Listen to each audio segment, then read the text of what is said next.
کاتێک مرۆڤ سەیری مێژووی ڕۆشنبیری جیهان و ڕۆژهەڵاتی ناوەڕاست دەکەین.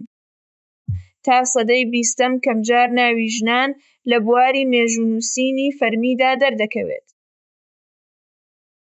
بەڵام لە دڵی چیاکانی زاگرۆس و لە پایتەختی میرنشینی ئەردەڵان، ژنێک بە ناوی مەستوورەی ئەردەڵانی یان ماشەرەف خانم لە سەدەی 19هەمدا ئەم سنوورانەی شکاند. ئەو تەنیا شاعیرێکی کاریگەر نەبوو، بەڵکو بە یەکەمین ژنە مێژوونووسی کوردستان و ناوچەکە دادەنرێت کە مێژووی میرنشینەکەی خۆی بە شێوەیەکی سیستماتیک تۆمار کردووە.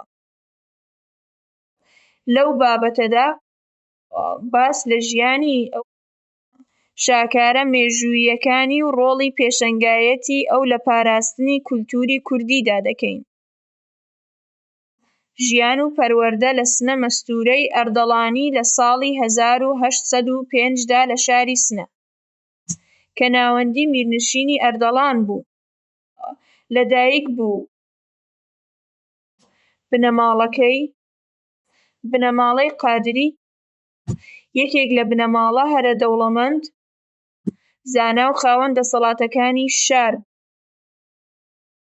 باوکی میرزا ئەبوولحەسەن بەگ بایەخێکی زۆری بە پەروەردەکردنی کچەکەی دەدا، کە ئەمە لەو سەردەمەدا بارودۆخێکی زۆر دەگمەن و بێوێنە بوو. مەستوورە لە مەدرەسەکانی سنە و لەلای مامۆستا هەرە زاناکان فێری زمانی کوردی، عەرەبی و فارسی بوو. ئەو لە تەمەنێکی بچووکدا دەستی بە خوێندنی فەلسەفە، فیقه، ئەدەبیات و مێژوو کرد. ژیری و لێهاتوویە ناوازەکەی بووە هۆی ئەوەی لە ناو ڕۆشنبیرانی سەردەمەکەیدا ببێتە خاوەن دەنگێکی بەرز. لە گەنجیدا لەگەڵ میر خەسرۆ خانی ئەردەڵان هاوسەرگیری کرد، کە ئەویش خۆی شاعیر و هونەرپەروەر بوو. ئەم هاوسەرگیریە بووە هۆی ئەوەی مەستوورە لە ناو کۆشکی میردا خەباتە زانستی و ئەدەبیەکانی زیاتر گەشە پێ بدات. شاکاری مێژووی ئەردەڵان گەورەترین گرنگی مەستوورەی ئەردەڵانی لە کتێبەکەیدا بە ناوی مێژووی ئەردەڵان دا شاراوەتەوە. پێش ئەو مێژوو زۆرتر وەک بابەتێک دەبینرا کە تەنیا پیاوان دەتوانن بینووسن. بەڵام مەستوورە بەم بەرهەمەی سێشتی گرنگی بەدیهێنا. 1. مێژوونووسینی زانستی. مێژووی میرنشینی ئەردەڵانی لە سەرەتاوە تا سەردەمی خۆی بە وردی بە میتۆدێکی سیستماتیک و بە سەرچاوەی باوەڕپێکراو نووسی. 2. ناسنامەی ناوچەیی لە بەرامبەر مێژوونووسینی ناوەندی ئێرانی یان عوسمانیدا. ئەو سەرنجی خستە سەر سەربەخۆیی و تایبەتمەندیە کۆمەڵایەتیەکانی کوردانی ئەردەڵان. هەستی نەتەوەیی، هەرچەندە کتێبەکەی بەپێی شێوازی ئەو سەردەمە بە زمانی فارسی نووسی بوو، بەڵام ناوەڕۆکی کتێبەکە بە تەواوی لەسەر پاراستنی میراتی کوردی و قارەمانێتی میرە کوردەکان بوو. ئەم کتێبە ئەمڕۆژ بۆ مێژوونووسانی کوردستان و جیهان سەرچاوەی سەرەکیە بۆ تێگەیشتن لە سیستەمی سیاسی و کۆمەڵایەتی ڕۆژهەڵاتی کوردستان لە سەدەی 19هەمدا. ئەدەبیات و شێعر. دەنگی ژن لە ئەدەبدا مەستوورەی ئەردەڵانی لە هەمان کاتدا شاعیرێکی زۆر هەستیار و بەهێز بوو. لە دیوانە شیعرەکەیدا کە لە هەزاران دێڕ پێکاتووە، باس لە بابەتگەلێکی وەک ئەوین فەلسەفە و سەختییەکانی ژیان دەکات. ئەو زۆرتر بە زمانی فارسی و هەورامی گۆران شیعری نووسیوە.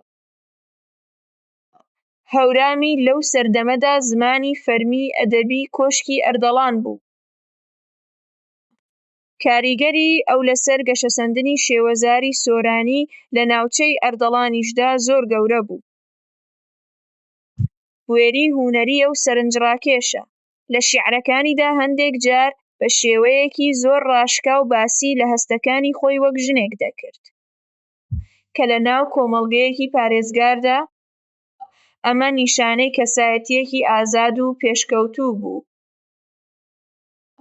جگە لە شیعر و مێژوو، کتێبێکی لەسەر بیرروباوەڕ و فیقی ئایینی بە ناوی عەقاییدی مەستوورە نووسیوە کە نیشانی دەدات ئەو لە زانستە ڕۆحییەکانیشدا گەیشتبووە پلەی مامۆستایەتی. ڕۆڵی کۆمەڵایەتی و کۆچکردن بۆ سلێمانی دوای مردنی هاوسەرەکەی خەسرەو خان، بارودۆخی سیاسی سنە تێکچوو. مەستوورە ناچار بوو لەگەڵ بنەماڵەکەیدا کۆچ بکات بۆ پایتەختی میرنشینی بابان واتە شاری سلێمانی. لە سلێمانیش بنەماڵەی میرانی بابان بە ڕێز و حورمەتێکی زۆرەوە پێشوازیان لێ کرد. ئەو لە سلێمانی بووە ناوەندی کۆبوونەوەی شاعیرانی گەورەی وەک نالی و کوردی. دەگوترێت گفتوگۆ ئەدەبیەکانی نێوان مەستوورە و شاعیرانی سلێمانی بەرزترین ئاستی کولتووری ئەو سەردەمە نیشان دەدەن. مەستوورە لە ساڵی 1848 دا لە تەمەنی 43 ساڵیدا لە سلێمانی کۆچی دوایی کرد و لە گردی سەیوان بە خاک سپێردرا. بۆچی مەستوورەی ئەردەڵانی بۆ ئێمە گرنگە؟ بۆ نەوەکانی ئەمڕۆ، ناسینی مەستوورەی ئەردەڵانی تەنیا فێربوونی ناوی مێژوونووسێک نییە، بەڵکو تێگەیشتنە لە سێ خاڵی بنەڕەتی. 1. پێشەنگایەتی ژنان، ئەوە نیشان دەدات کە ژنانی کورد هێشتا 2 سەدە لەمەوبەر لە بوارە هەرە قورسەکانی زانستدا وەک مێژوو و فیقە خاوەن کاریگەری بوون. 2.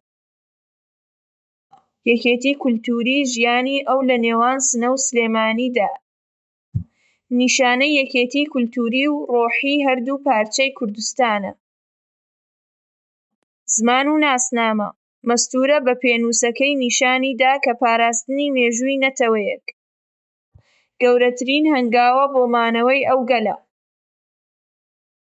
ئەمڕۆ لە شاری سنە پەیکەرێکی گەورەی مەستوورەی ئەردەڵانی دانراوە کە کتێبێک و پێنووسێکی لەدەستدایە.